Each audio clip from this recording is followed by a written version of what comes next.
Pithapuram TDP నేత వర్మ నోరు అదుపులో పెట్టుకుని మాట్లాడాలని కర్ణాటక పవన్ కళ్యాణ్ అభిమానుల సంఘం రాష్ట్ర అధ్యక్షుడు మురళీగౌడ హెచ్చరించారు. పార్టీ క్రమశిక్షణకు విరుద్ధంగా వ్యవహరించే ఇలాంటి వారిపై నారా చంద్రబాబు నాయుడు, నారా లోకేష్ చర్యలు తీసుకుని సస్పెండ్ చేయాలని డిమాండ్ చేశారు.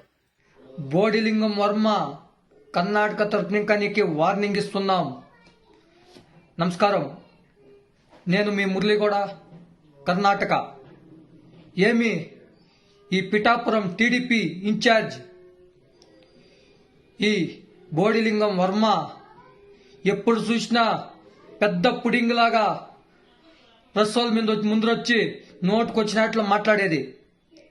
ఏ వర్మ, చాలా సర్తీలు మాట్లాడకూడదు అని మాట్లాడలేదు.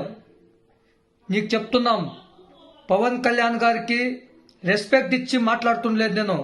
అయితే ఈరోజు నువ్వు ఒక వీడియో చూశాను. ఇది నేను ఇక్కడ పుట్టినోడు, ఎక్కడి ఇంకనో రాలేదో వాడు ఈడుని. నోరు జాగ్రత్తగా పెట్టుకో, లేకపోతే ఈరోజే నీకు అక్కడ పడేవి. అయితే మిస్ అయిండావు. నోటుకొచ్చినట్లు మాట్లాడద్దు. నీలాగే ఇదే మంగళగిరిలో కావచ్చు, హిందూపురంలో కావచ్చు, ఇక్కడ కుప్పంలో కావచ్చు, అదే జనసేన ఇన్ఛార్జు ఎలా వెళ్తున్నారు. పవన్ కళ్యాణ్ గారికి రెస్పెక్ట్ ఇచ్చి వాళ్ళ మాట మీద నడుస్తున్నారు. నువ్వేమో డైలీ నీకు నోటుకొచ్చినట్లు అక్కడున్న పిఠాపురం జనసేన నాయకుల మీద మాట్లాడేది, జన సైనికుల మీద మాట్లాడేది. ఏంటి నీకు అంత ఇది? నోరు జాగ్రత్త. నేను ఇంకొక మాట చెప్తున్నా, సీఎం గారికి, నారా చంద్రబాబు నాయుడు గారికి, నారా లోకేష్ గారికి, ఇలాంటి వాళ్ళని అయినంత జల్దీ పార్టీని ఇంకా సస్పెండ్ చేయండి. ఫస్ట్ ఈ పిఠాపురం వర్మ, ఈ బోడిలింగం వర్మకి ఏమి అంటే ఈ వైసీపీ పేటీఎం కుక్కలు కొంచెం దుడ్డుగిడ్డిస్తున్నట్లున్నారు. ఈ మైండ్లో ఉండేది నెక్స్ట్ ఈ సస్పెండ్ చేస్తే వైసీపీలో పవన్ కళ్యాణ్ గారి మీద పోటీ చేయడానికి ఈయన ఆలోచనలు.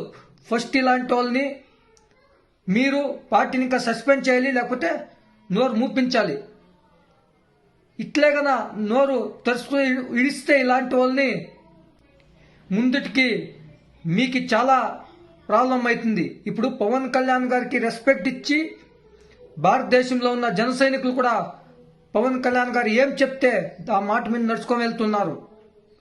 దాన్ని మీరు ఆలోచనలో పెట్టుకొని మీరు ఇలాంటి వాళ్ళని ఇమ్మీడియట్లీ పార్టీని ఇంకా సస్పెండ్ చేయాలి, లేకపోతే టీడీపీ ఇన్ఛార్జ్ ఏమని ఇచ్చారు మీరు పదవి, ఆ పదవిని ఇంకా తీసి పారేయాలి ఇలాంటి వాళ్ళని.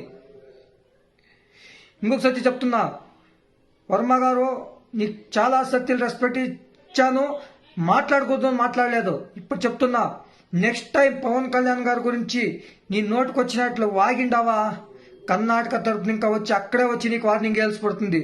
నీకు చెప్తున్నాను, అర్థం చేసుకో. జై కర్ణాటక, జై జనసేన.